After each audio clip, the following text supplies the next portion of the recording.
ശബരിമല സ്വർണ്ണക്കൊള്ളയിൽ നിയമസഭയ്ക്ക് പുറത്തും V D സതീശനെ ഉന്നമിട്ട P Rajeev. കഴിഞ്ഞ നിയമസഭാ സമ്മേളനത്തിൽ പ്രതിപക്ഷ നേതാവിനപ്പുറം സഭയിൽ ആരും സംസാരിച്ചില്ല. പി കെ കുഞ്ഞാലിക്കുട്ടിയും രമേശ് ചെന്നിത്തലയും പ്രതികരിക്കാതെ വിട്ടുനിന്നു. ബജറ്റ് സമ്മേളനം അലങ്കോലമാക്കിയതിന്റെ പേരിൽ കോൺഗ്രസിലും UDF-ലും പ്രതിപക്ഷ നേതാവ് വി ഡി സതീശനെതിരായ ഭിന്നത കൊണ്ടാണിതെന്നും മന്ത്രി പി രാജീവ് പറഞ്ഞു. ഈ 5 മന്ത്രിമാർ ഓരോരുത്തരും ഓരോ ഭാവം വിശദീകരിച്ചിട്ടുണ്ടാവും. പക്ഷെ പ്രതിപക്ഷ നേതാവ് അല്ലാതെ തൊട്ടപ്പുറത്ത് നിന്ന് കുഞ്ഞാലിക്കുട്ടി സാഹിബ് ഒന്ന് കൈ ഉയർത്തിയാൽ അപ്പോൾ അവസരം കൊടുക്കില്ല. ഈ രമേശ് ചെന്നിത്തല ഒന്ന് കൈ ഉയർത്തിയാൽ അവസരം കൊടുക്കുമായിരുന്നല്ലോ. അല്ലെങ്കിൽ PJ ജോസഫ് സാറ് കൈ ഉയർത്തിയാൽ അവസരം കൊടുക്കുമായിരുന്നല്ലോ. അപ്പൊ എന്തുകൊണ്ട് അവരൊന്നും നിയമസഭയ്ക്കകത്ത് ഈ പ്രശ്നത്തിൽ ഒരു അഭിപ്രായം രേഖപ്പെടുത്താൻ തയ്യാറായില്ല?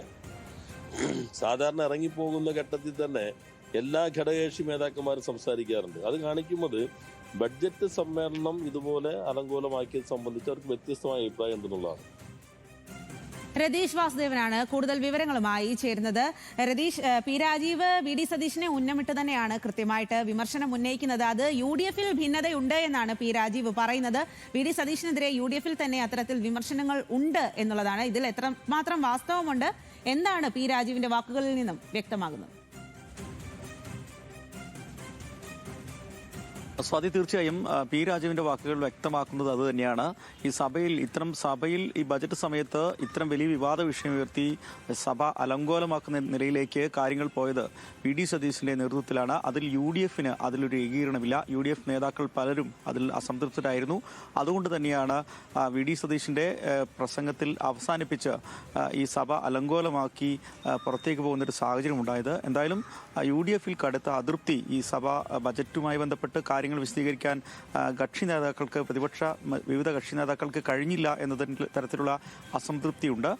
അതുകൊണ്ട് തന്നെയാണ് നേരത്തെ പറഞ്ഞതുപോലെ തന്നെ രമേശ് ചെന്നിത്തല, പി കെ കുഞ്ഞാലിക്കുട്ടി ഉൾപ്പെടെയുള്ള ആളുകൾക്ക് സംസാരിക്കാനുള്ള അവസരം പോലും നിഷേധിച്ചുകൊണ്ടുള്ള ഏകപക്ഷീയമായ നിലപാടായിരുന്നു സതീശൻ സ്വീകരിച്ചതെന്നാണ് പി രാജീവ് സൂചിപ്പിക്കുന്നത്. മാത്രവുമല്ല, മറ്റ് കാര്യങ്ങൾ അനാവശ്യമായി SIT-യുടെ ചെയ്തിട്ടുള്ള കോടതിയുടെ ചുമതലയുള്ള ഒരു അന്വേഷണത്തിൽ സർക്കാർ എന്താണ് നിലപാടെടുത്തത്? സർക്കാർ കൃത്യമായ നിലപാടെടുത്തിട്ടുണ്ട്. അത് തുടരുകയാണ്. കോടതിയുടെ നിരീക്ഷണമുണ്ട്. എന്നിരിക്കെ അനാവശ്യമായ വിവാദം ഉണ്ടാക്കുകയും ബജറ്റ് സമ്മേളനം ഉൾപ്പെടെ ഇങ്ങനെ ബഹിഷ്കരിക്കുന്ന തരത്തിലേക്ക് അല്ലെങ്കിൽ അലങ്കോലപ്പെടുത്തുന്ന തരത്തിലേക്ക് നിലപാടെടുത്തത് വി ഡി സതീശനാണെന്ന് കൃത്യമായി ഉന്നമിച്ചുകൊണ്ടാണ് പി രാജീവ് പറയുന്നത്. എന്തായാലും ഈ ശബരിമല വിഷയം ഭരണ പ്രതിപക്ഷ നേതാക്കൾ തമ്മിലുള്ള മന്ത്രിമാർ തമ്മിലുള്ള തുറന്ന പൊതുസംവാദത്തിലേക്ക് കൂടി കടക്കുന്നു എന്നതാണ് ഈ ഘട്ടത്തിൽ പറയാവുന്നത്. കൃത്യമായി വി ഡി സതീശന് എതിരെ ഉന്നമിച്ച് തന്നെയാണ് പി രാജീവിന്റെ ഈ പറച്ചിൽ എന്ന് വ്യക്തമാണ്. സ്വാതി.